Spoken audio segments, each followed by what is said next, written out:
Hi, this is Didi Firman. This is the egg or oval diagram from psychosynthesis. And I want to spend a few minutes talking about it and explaining its central importance in the field of psychosynthesis. Roberto Assagioli first conceived of this map of the psyche almost 100 years ago. And for him, the map was designed to show the whole of the psyche. Though trained as a psychoanalyst, he could not ally himself with the idea that most of what people needed to do happened in the basement of the psyche. He saw a much larger picture of who people were that has come into the field now with quite prominence in positive psychology, resilience theory, transpersonal psychology, the field of coaching. And so while the map has its roots across the pond in Italy and in the early 1900s, its relevance for us today is important.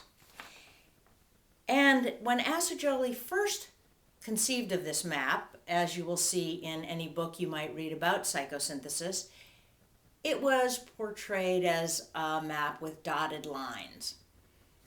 Our earth egg, as we call it, a mandala created by Claire Goodwin, who is a psychosynthesis practitioner and a mandala artist, represents the same egg in a more graphic and illuminative way. So for you to get a sense of this egg and its picture as a picture of the psyche, the whole psyche of a human being, I want to just go through its parts. The first part is in the middle. It is the I, capital I, or personal self. And the I is defined as contentless awareness and will. Contentless. So take a moment just to think about that.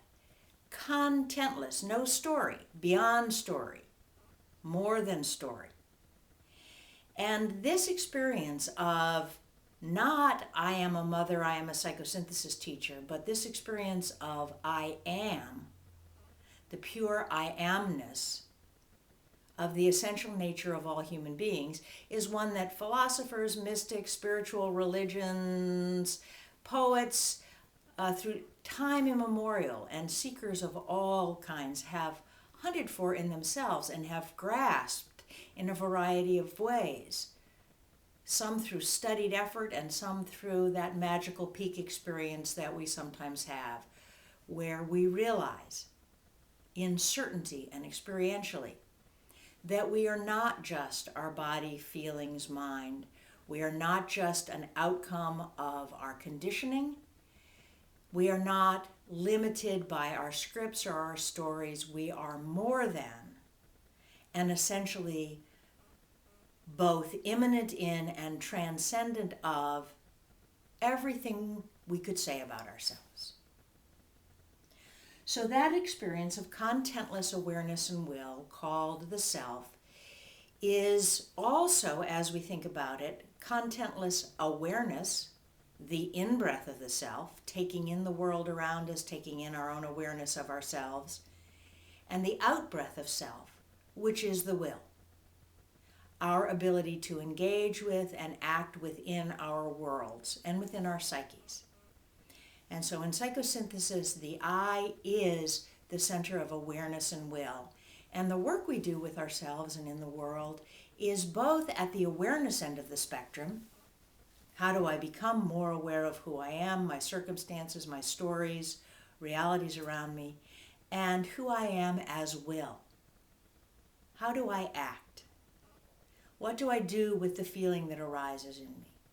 What do I do when sitting on the cushion and my thoughts begin to drift away, and I'm aware that my thoughts drift away, and then I choose to bring them back and center myself. When distraction arises, I choose to focus. When anger arises, I have all choices available. I can act on the anger, I can let go of the anger, I can act with compassion.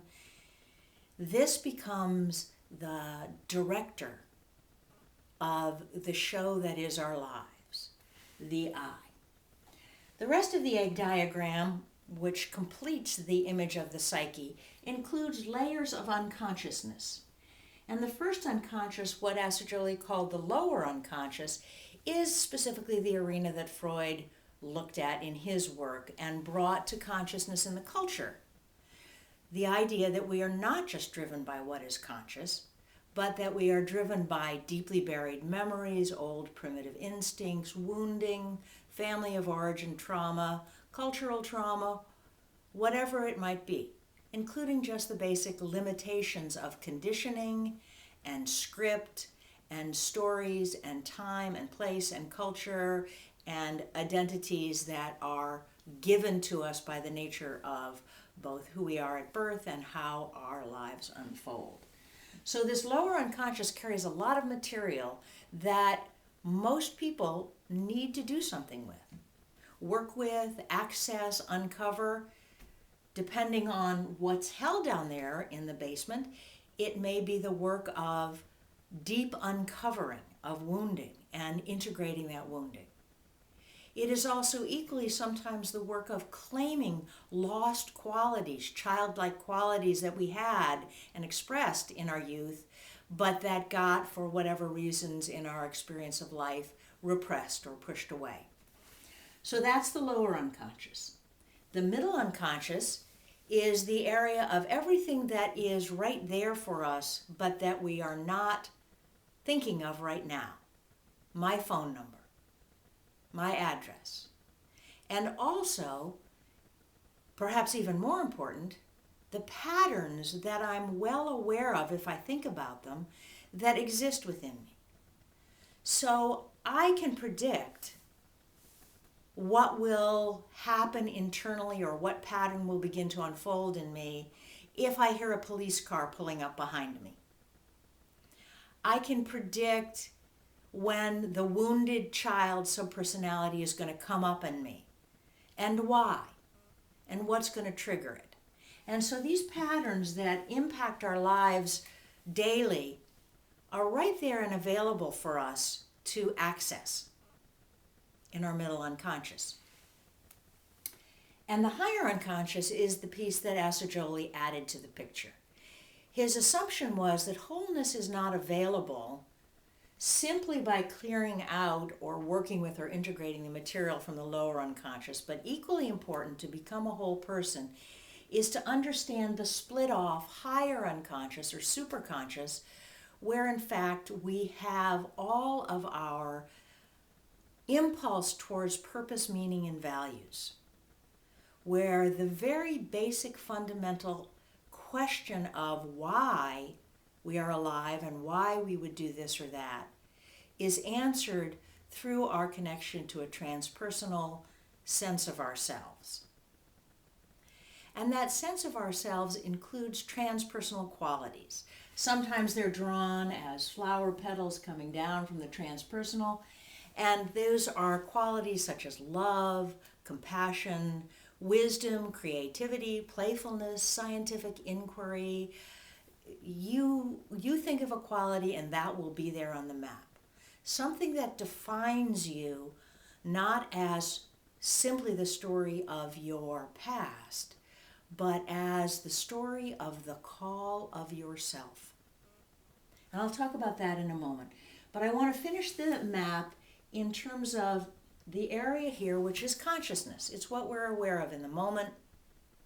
It's what we're focused on. It's what we see, feel, think right now. And what we want is for that consciousness to expand so that over time we include more and more of who we are and push nothing away. Assagioli was fond of saying, nothing needs ever be excluded. The other aspect of unconsciousness that Assagioli put on his map that was the primary focus of study of Carl Jung was the collective unconscious. The ways that we carry an unconsciousness that is not our own, that is carried species-wide or planet-wide and known through archetypes, through ritual, through rites of passage, through dreams. and that delineates the individuality and particularity of one person from the universality of all people, remembering that it is a permeable boundary, so that while we may know ourselves in our particularity, we also have that experience where we know ourselves in our universality. The other piece of this map that's important to point out is that here we have what we call the personal self. Now, historically, Asa Jolie and still many others put a higher self at the top of the map, with a dotted line going down to the self. And Asa Jolie said the personal self is a reflection of the higher self. He said there is not a duality, but they are one, in effect, operating at different levels. So you might see the map with a higher self, you might see it with just the self in the middle, or you might see it as we have it, with a self there, and self there, indicating that the self is always present, that it is the ground of being. And so one of the ways we think of this in psychosynthesis is that this is the self in the dark night of the soul, in the past. It's the self as we have known it as children. It is the self as we know it in hard times. This is the self at the kitchen sink, in present time, in the middle of our adult development, house, car, job, and still held by self. And this is self at the mountaintop, connected to the universal, seeing the bigger picture and holding the experience of transcendence. So what we have learned over the many years of this work in psychosynthesis and other fields is that we don't need to leave this earthly plane. We don't need to climb a ladder out of suffering or humanness into divinity. That divinity is here. Transcendence is here, as well as here, and all of it is both transcendent and immanent. It is both here and now, held for me in this particular body, and you and yours, in this lifetime, in your lifetime, in my story, in your story. And it is also much more than that. Just that breath into the realization that in fact, we are all one. Transcendence, universal connection, and immanence, the particularity of me.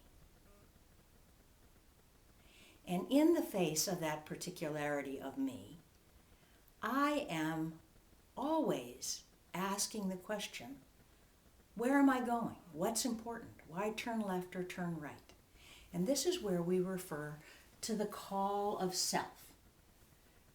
How do we know when we are living most connected to our purpose, meaning, and values? How do we know when we are responding to that still small voice that invites us to be who we truly are? And that is the work of psychosynthesis, and that is the work of a lifetime.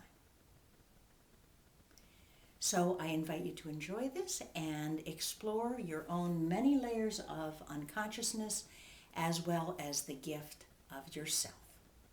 Thanks.